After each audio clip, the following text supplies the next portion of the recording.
নমস্কার বন্ধুরা, welcome back to live আড্ডা ফুটবল। তো বন্ধুরা, আরও একটা নতুন ভিডিওতে তোমাদের সকলকে স্বাগত জানাই। বন্ধুরা, ভিডিওটা শুরু করার আগে তোমাদের কাছে একটাই অনুরোধ, সেটা হচ্ছে যে আমাদের এই চ্যানেলে যারা প্রথমবার, তারা অবশ্যই কিন্তু আমাদের এই চ্যানেলটাকে সাবস্ক্রাইব করে পাশে থাকা বেল আইকনটি অল করে রাখবে, যাতে সবার প্রথমে নাম খেলার আপডেট তোমাদের কাছে পৌঁছে যায়।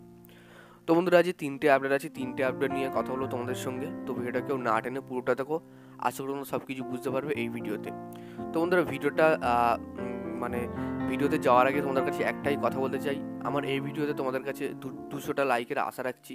তো 200টা লাইক তোমরা প্লিজ এই ভিডিওতে করে দিও, এবং 200টা লাইক এই ভিডিওতে হয়ে গেলে আমি কিন্তু পরের ভিডিওতে তোমাদের জন্য দুটো রিডিম কোড রাখবো। ধরো একটাই অনেকের অসুবিধা হয়, তো অনেকে রিডিম করতে পারে না আমাকে বলেছে, তো যার জন্য কিন্তু আমি 500 টাকা করে কিন্তু দুটো রিডিম কোড তোমাদের জন্য রাখবো। তো প্লিজ তোমরা এই ভিডিওতে 200 লাইক করে দিও। তো যাই হোক বন্ধুরা, এবার আপডেটে আসা যাক। তো আপডেটে আসার সবার আগে যে আপডেটটা বেরিয়ে আসে, সেটা কিন্তু কালকে তোমরা সবাই জানো যে জনি কাকু কিন্তু কলকাতায় পা রেখে দিয়েছে, এবং কলকাতায় এসে তিনি কিন্তু অনুশীলন মাঠে গিয়ে সবার সাথে, তার যে সতীর্থ আছে সেই সতীর্থের সাথে কিন্তু তিনি হাত মিলিয়েছেন। হাত মিলানোর পরে কিন্তু সবার সাথে কিন্তু আলোচনা করেছেন, কথা বলেছেন, এবং তিনি অনেক জায়গায় ছোটোখাটো চ্যানেলে ইন্টারভিউ দিয়েছেন।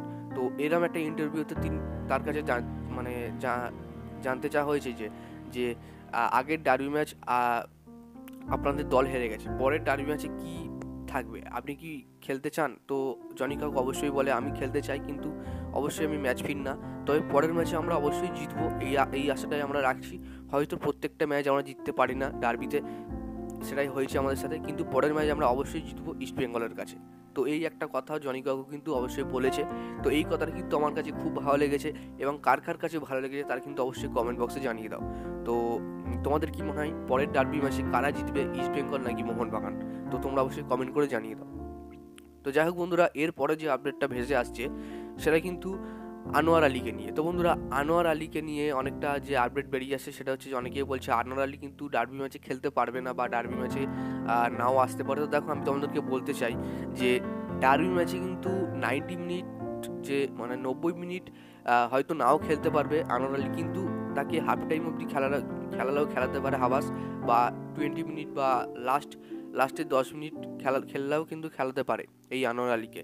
কিন্তু পুরোপুরি 90 মিনিট ম্যাচ ফিট এখনও পর্যন্ত না এই আনোয়ার আলী। তো আনোয়ার আলী যখনই ম্যাচ ফিট হবে, 90 মিনিট খেলতে পারবে, তাহলেই কিন্তু তাকে পুরো 90 মিনিট খেলাবে মাঠে, আদার্স কিন্তু তাকে 90 মিনিট মাঠে রাখবে না হাবাস। তো যাই হোক, তো 80% চান্স আছে ডার্বিতে খেলা আনোয়ার আলীর। তো দেখা যাক কি হয়। তো এরপরে যে আপডেটটা, সেটাও কিন্তু আরমান্দো সাদিকুকে নিয়ে। তো আরমান্দো সাদিকুকে নিয়ে বেশ অনেকদিন আগে থেকে একটা নিউজ ঘোরাফেরা করছে যে তিনি একটা বিদেশি ক্লাব, অর্থাৎ একটা স্প্যানিশ মিডিয়া দাবি করেছে যে বিদেশি ক্লাব তাকে টার্গেট করেছে, বা তাকে কিন্তু একটা অফার করেছে, এমনটাই কিন্তু খবর বেরিয়ে এসেছিল। তো আমি তোমাদেরকে বলতে চাই যে কোনো স্প্যানিশ মিডিয়া বা কোনো স্প্যানিশ ক্লাব কর্তারা, তারা কিন্তু কোনোভাবে আরমান্দো সাদিকুকে কোনো অফার বা কিচ্ছু করেনি, ইন্টারেস্ট শো করেনি নেওয়ার জন্য। তোমরা যেখান থেকে এই নিউজটা পাও, কোনো ট্রান্সফার মার্কেট থেকে বা যে কোনো জায়গা থেকে নিউজটা পেয়ে থাকো, আমি তোমাদেরকে ক্লিয়ার করে বলতে চাই যে কোনো ক্লাবই কিন্তু আরমান্দো সাদিকুকে টার্গেট করেনি বা ইন্টারেস্ট শো করেনি নেওয়ার জন্য। তো এই নিয়ে কিন্তু গুজব ছড়ানো বন্ধ হয়ে গেছে, আর যার জন্য তোমাদের সাথে আমি এটা শেয়ার করলাম। তো যাই হোক বন্ধুরা, আজকের জন্য ভিডিওটা এতটাই ছিল। তোমাদের ভিডিওটা ভালো লাগে তাহলে সবাই লাইক করে দিও, আর আমাদের এই চ্যানেলের প্রথমবারের জন্য হয়তো চ্যানেলটা সাবস্ক্রাইব করে পাশে থাকা বেল আইকনটি